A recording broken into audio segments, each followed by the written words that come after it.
ये बात है 1939 की, जब हिटलर के हाथ एक खुफिया नक्शा लगा। उस नक्शे पर चंद पुरस्कार मुकामात की निशानदेही की गई थी, जिनके बारे में हिटलर को कहा गया कि वहां किसी और दुनिया को जाने का रास्ता मौजूद है। हिटलर ने उस खुफिया शहर की तलाश में तमाम वसाइल का इस्तेमाल किया, लेकिन उसे नाकामी का सामना करना पड़ा। फिर हिटलर की वो खुफिया दस्तावेजात अमेरिका ने हासिल किए, जिन्होंने भी अंटार्कटिका के खुफिया मुकामात में उस पुरस्कार शहर की तलाश की, लेकिन हिटलर की तरह वो भी नाकाम हुए। फिर उस खोज में मसरूफ अमरीकी फौजियों के साथ एक बड़ा हादसा पेश आया, जिसके मुताबिक उनके जहाज़ों पर चंद उड़न तश्तरियों ने हमला किया था। ये तमाम बातें हम इस वीडियो के पहले हिस्से में कर चुके हैं, और अब इसके दूसरे हिस्से में हम इन बातों को आगे लेकर जाते हैं कि आगे क्या हुआ।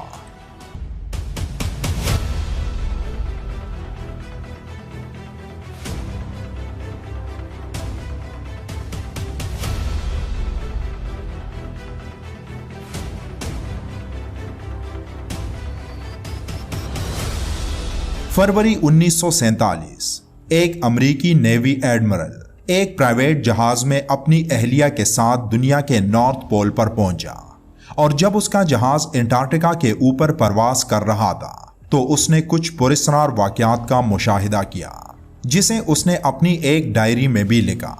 अब जिन वाकयात का जिक्र उसने अपनी डायरी में किया है, उनकी सच्चाई क्या है इसका इल्म अल्लाह ही को है, लेकिन ये आप पर है कि आप इन बातों पर यकीन करते हो या नहीं, क्योंकि ये वाकयात एक अफसानवी कहानी की तरह ही लगते हैं।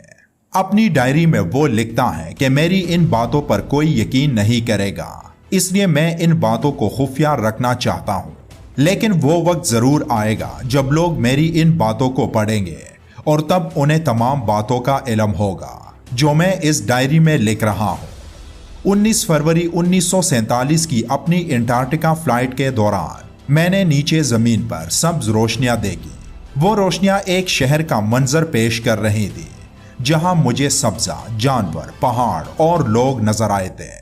मैं तजस्सुस के हाथों मजबूरन उस जगह की तलाश में निकला और अपना जहाज नीचे उतारा, और वहां मैंने वो देखा जिसको पढ़कर आप लोग यकीन नहीं करेंगे, क्योंकि वहां मुझे दो आदमी मिले जो मेरा नाम तक जानते थे, और वो मुझे एक जगह ले गए जहां मुख्तलिफ रंगों की रोशनियां थी। मैं उनके साथ एक गार के अंदर दाखिल हुआ जहां मुख्तलिफ रंगों की रोशनियां थी। अचानक वहां एक आवाज गूंजी जिसने मुझे वहां आने पर खुशामदीद कहा।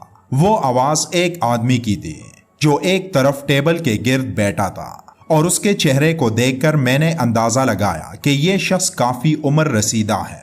फिर उस शख्स ने मुझे बैठने का कहा और मुझसे बातें शुरू की। उसने बताया कि हमने तुम्हें यहाँ आने दिया है, और ये हमारी दुनिया है जो तुम लोगों की उस दुनिया से बिल्कुल मुख्तलिफ है जो हमारी दुनिया के ऊपर है। हम तुम्हें वापस तुम्हारी दुनिया में छोड़ देंगे, लेकिन उससे पहले मैं तुम्हें बताना चाहता हूँ कि हम तुम्हें यहाँ अपने लोगों में क्यों लेकर आए।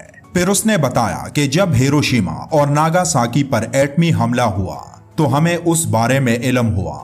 हमने तुम लोगों की नस्ल की तबाही का हाल देखा, जहां तुम इंसानों का वास्ता ऐसे दुश्मन से हो चुका था जिसको एटॉमिक एनर्जी कहा जाता है। हमने कई बार अपने लोगों के जरिए तुम लोगों के बड़े बड़े लीडर्स को इस बारे में आगाह करना चाहा कि ये सब मत करो, लेकिन तुम लोगों ने कभी हमारी बात का जवाब नहीं दिया, और अब शायद ये लोग तुम्हारी दुनिया पर हावी हो चुके हैं, जो इस दुनिया को तबाही की जानिब लेकर जा रहे हैं, और जो तुम लोगों के हाथों से तमाम ताकत छीन कर तुम सबको एक आंख के हवाले करना चाहते हैं। उस वाक़े के फौरन बाद हमने 1945 में तुम लोगों के साथ एक दोस्ताना आगाज करना चाहा, लेकिन हम नाकाम हुए, क्योंकि तुम लोगों ने हमारे जहाज़ों को मार गिराया, जिसके जवाब में हमने भी तुम लोगों को शदीद नुकसान पहुंचाया। तुम्हारी दुनिया एक शदीद शैतानी ताकत की लपेट में है जो तुम लोगों को तबाह कर देगी, और ये तमाम हालात तुम लोगों को आखिरी बड़ी जंग की तरफ लेकर जा रही हैं। ये अभी उस तबाही का आगाज है, लेकिन हमें उन तमाम हालात का इल्म है जो तुम लोगों के साथ होने वाले हैं, और जो दिन ब दिन खराब होते जाएंगे। शैतानी ताकतें तमाम दुनिया को अपनी लपेट में ले लेगी, और तुम लोगों के पास अब भी वक्त है कि अपने लोगों को रोको, वरना देर हो जाएगी।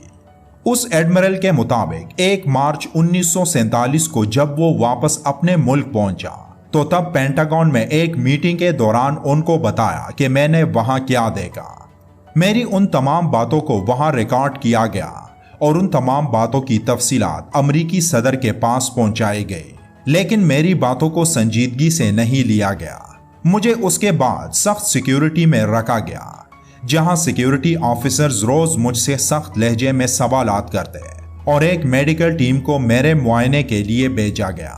शायद वो मेरी नफ्सियात मालूम करना चाहते थे कि क्या मैं किसी शदीद जहनी दबाव में तो नहीं, या फिर मैं पागल तो नहीं हो गया, या फिर वो इन तमाम बातों को लोगों से छुपाने की गरज से मेरे साथ ऐसा कर रहे थे। इन तमाम बातों के अलावा नासा की जानिब से जब 26 जनवरी 1967 को भेजे गए एज़रा 3 और फिर 23 नवंबर 1968 को एल्सा 3 सैटेलाइट्स की चंद तस्वीर सामने आई, जिनके बारे में बाद में एक खबर भी आई कि नासा को जमीन के सेंटर से कुछ रेडियो सिग्नल्स मौसूल हुए हैं और उन सिग्नल्स के बारे में बताया जा रहा है कि वो किसी और दुनिया की मखलूक का भेजा कोई पैगाम है जो हमारी जमीन के नीचे ही मौजूद है। ये खबर नासा के साइंसदानों के लिए इंतहाई हैरान कुन थी, क्योंकि जिस मखलूक को वो खला में तलाश कर रहे थे उनका पैगाम उन्हें जमीन के नीचे से मिला। इसके अलावा ब्राजील से ताल्लुक रखने वाले एक पुरस्कार शख्स मैक्स की कहानी भी ज़ेरे गर्दिश रही, जिसकी मौत 1907 में हुई थी। वहां के मुकामी लोगों के मुताबिक उसका असल नाम किसी को नहीं मालूम था, लेकिन सब उसे मैक्स के नाम से बुलाते थे, जो एक गार में रहता था। लेकिन उसकी जिंदगी में कोई भी उस गार तक नहीं गया, मगर उसकी मौत के बाद कुछ लोग उस गार तक पहुंच गए तो वहां उन्हें मुख्तलिफ कदो कामत की अजीबो गरीब मखलूक नजर आई। एक ऐसी ही अजीबो गरीब मखलूक का जिक्र कुरान करीम में भी मौजूद है, जो आखिरी जमाने में जमीन से निकलेगा और जो लोगों से बातचीत करेगा, और जिसे कुरान में दावतुल अर्द यानी जमीन का जानवर कहा गया है। इसके अलावा जमीन पर ऐसी कई पुरस्कार जगह मौजूद हैं जहां कुछ पुरस्कार वाक़यात का जिक्र मुख्तलिफ किताबों में मिलता है, लेकिन वो वाक़यात हमारी अकल के दायरे में जगह बनाने में नाकाम हो जाते हैं और लोग उन जैसे वाक़यात को अफसानवी दास्तानों का हिस्सा समझ लेते हैं। अब क्या सच है क्या झूठ, इसका सही इल्म अल्लाह ही को है, लेकिन इस वीडियो का मकसद सिर्फ और सिर्फ मालूमात देने की हद तक है और आप में से हर एक व्यूअर को इन तमाम बातों से मुत्तफिक होने की ज़रूरत नहीं। ये बातें हकीकत भी हो सकती हैं या फिर किसी अफसानवी दास्तान का हिस्सा भी।